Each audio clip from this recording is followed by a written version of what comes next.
So I've decided to get in on this guy before anyone else can get their mitts on him, basically. We've agreed a deal. It's only 250k up front as well, and he looks like he could be a really quality player, hopefully. Now, he's on decent money for a hot prospect, and the contract length is the longest I could get him on that we could allow him to get rid of that yearly wage rise clause. But we can extend the contract anyway, and I'd rather have that in there anyway.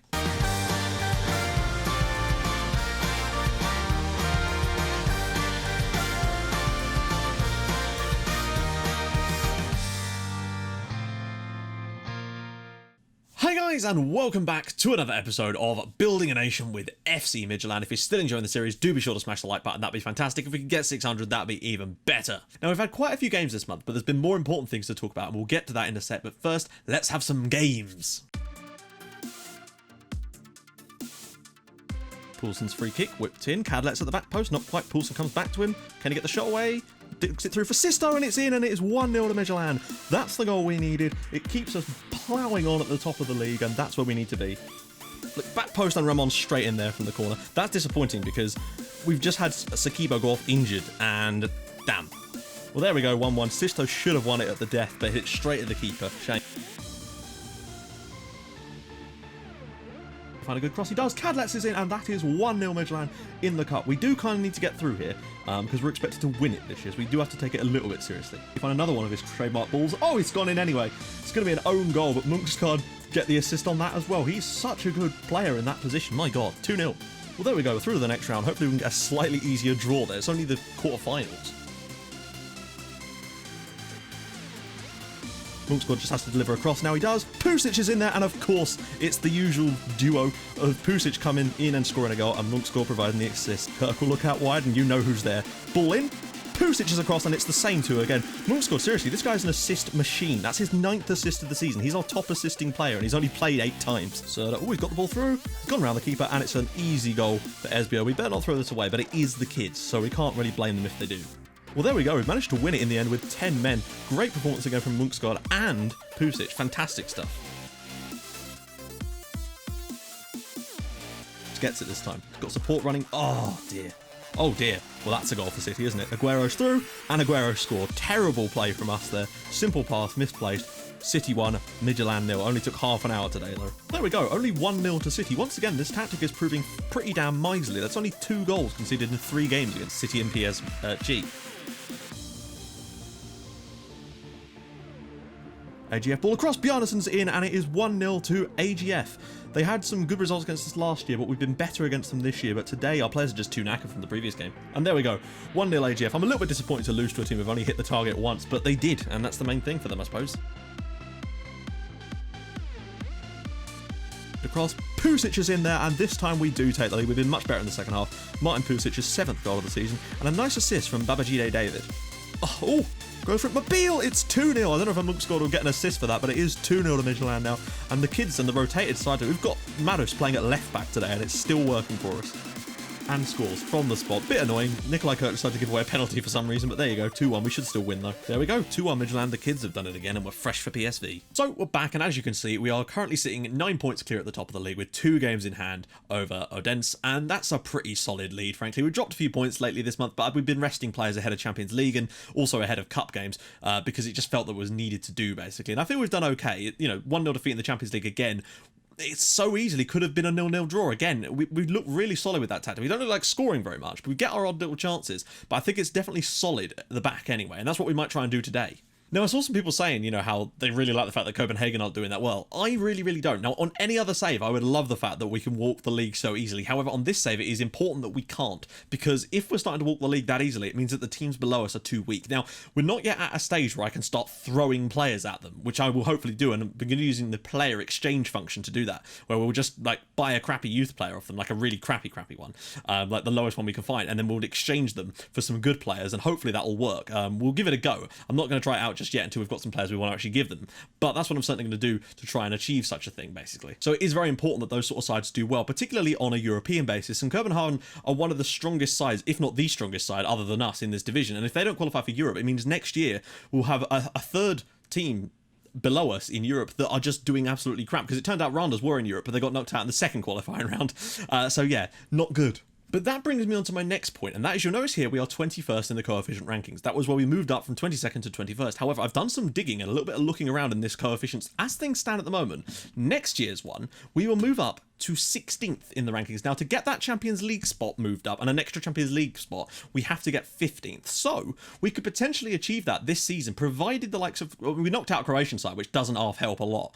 But if we can get a win away at PSV today, and maybe go into the Europa League and do something there, there's a chance for us to improve our coefficient enough to get us into that top 15 already. And what that would mean, most importantly, is that extra Champions League spot, and that means an extra European place as well, and more chance to keep ourselves there, and potentially even more prize money. I don't know if this is true, but some people said that our league prize money might be dependent on our ranking or something. So if that does go up, that could be really, really crucial to our season, and the other clubs as well. Now, obviously, it wouldn't come in straight away, but it would certainly give us a chance. And that extra Champions League spot could be so important if Copenhagen are the ones to get it, because I feel like they're strong enough to maybe even get to the group stages with the right draws. And that would be so important to have two teams in there. Now, there's been a few questions about how I'm doing this sort of scouting thing. Now, basically what I'm doing, I just want to quickly explain it because I feel like it's important if you want to try and do this too. Literally, all I'm doing is every couple of weeks, I'll check this. I'll do a Control W to bring up this menu, and then usually it'll bring you to this. And then you just go down to youth intake, select it, and you'll get the month's youth intakes, basically. So that's October, September, November. There hasn't been any yet, so I've not really done much. And all I'll do is I'll do a Control A to select all the players that are there. And obviously, if I've already gone and selected a few that month, I'll collect one, hold down Shift, and you can select a field of players, basically. That way you don't have to do it one by one. So let me just select this right now. So what you do is it will select 176 people. Then you just go get scout report. That's all you need to do. And then that will send you through an initial report. Now, all that I do then is I glance through the reports. If they look like they're half decent, and by that, I'm only going by stars and the pros and cons there. You know, you might still miss some, but the point is this is the scattergun approach. Then all you do, add them to a shortlist. Don't start scouting them on the shortlist just yet, but when you get a little break, when there's no players to be scouted, then send your scouts out for 3 months to scout each of those players. Once you hit 100% scouting, just cancel the assignment. That way you don't have to keep sending them out. And that's where we've basically got to at the moment. Now, you've noticed that virtually every player on this list now is 100% scouted. That's key for me. I generally don't like to sign players unless I'm really sure about them. Now, obviously, we won't go after all of these, but this is like the list I've got so far. There's a few that I might still move on here. I was just interested in them, mainly because they were from slightly unfashionable countries, and I wanted to make sure that they weren't good before we move them off the list, basically, just in case there was a chance of a really like obscure country gem, and you know I love those the most. Now, I've actually been a bit busy this month as well, making a few little signings here and there. Now, you will have seen that we picked up Malcolm Wilhelmsen. He is going to be joining us. This is him, in case you were interested in what he actually looks like. I love that. No interest in joining. Nice one, FM. That you don't have to worry about that. Like, if a player doesn't want to join you, you'll notice it when you actually try to offer them a contract. That's when you'll see if they actually want to join you or not. Ignore that for the most part, unless it's like ridiculously high-priced players. Thomas Biacolo, again, the reason I brought him in because it was £5,000 release clause. I thought we might as well bring him in. I don't think he's fantastic, but for that price, I couldn't turn him down, really. I really couldn't. And the other signing we've arranged was a Brazilian lad. Now, usually I've been not going after them because they're too expensive, but this guy, 27 grand. Not exactly, he's not a stupidly good player, but I still think he's better than 27 grand's worth, to be honest. So I thought we might as well bring him in as well. Now, I did my best when resting players for the last game, and this is basically what we've come up with. Most of them are fit. We played a virtually rotated side in the last game. Munksgaard's been superb this month. I would show you the player stats, but I feel this episode will go too long because of all the other stuff we've talked about. So we'll get into that now. Kadlec is still top scorer, but Pusic is doing well as well, as is Munksgaard. However, for today, we're going to be going with this system. I'm going to play the sliding in your DMs tactic because I feel like if we can go here and get a win, it might have to be coming from this type of tactic rather than going out the all guns blazing. However, I want to make sure that we've got the right players on the bench to attack if we need to, basically. And that's the key for us. We want to be able to switch up to the other tactic if the time is right. Ideally, I want to get to a point where we've basically got two different teams we can rotate through, one for Europe and one for the league, that we can sort of rotate and have enough players to build a decent sized squad that we won't have to worry about resting players because the squad will be rotated so much it won't matter. Right, let's do this, guys. I don't know. I feel like we're capable of winning here, but I don't know if we're going to. I feel like a draw, like, it would still put us out, which is a shame because of our poor home form in that one game. But it would still maybe do enough with the coefficient to give us a chance at actually gaining a spot. And even if we can get ourselves up to 16th, we're still doing pretty damn well with it. Now, I might have to take a look at that spot again because it looks like they're going to try and abuse the same kind of back post crosses they were in the previous game. But we've not got our... I don't know if my fullback's on attack still. Let me just quickly check that straight off the bat. I don't know if we've still got him... Yeah, oh, no, he's on automatic. Okay, I think that should be okay.